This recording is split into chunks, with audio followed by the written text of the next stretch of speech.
Sa ayaw at gusto mo, babalik sa'yo ang ginawa mo sa kapwa mo. Para sa mga taong akala nila dire-diretso mga ginagawa nilang mali sa kapwa. Feeling nila may forever na sa kanilang ginagawang masama sa kapwa nila, na akala nila di na matatapos ang panahon. Para sa mga taong akala nila hindi na babalik ang mga ginagawa nila sa buhay ng iba, na kung mabuhay ay parang walang takot, walang tigil, walang preno sa masamang gawa nila. Ganun din ang masama. Ganun din ang hindi mabuti. Ganun ang mga masasamang mga salita at mga pangyayaring inimbento mo para lang makasira ng kapwa. Lahat ito alam ng Diyos. Lahat ito nakikita at alam ng Diyos.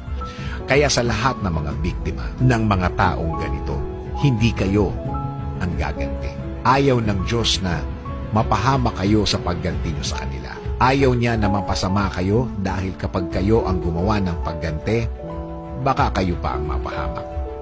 Kaya siya na ang bahala sa mga nanakit sa iyo. Again, hindi ikaw ang gaganti. Hindi ikaw ang babawi. Hindi mo business yun. Hindi mo concern yun. Sa Diyos yun. At sure akong hindi na magtatagal, babalanse ang lahat. Para sa mga taong nanakit, para sa mga taong nang-aapi, para sa mga taong naninira, pakitandaan lang,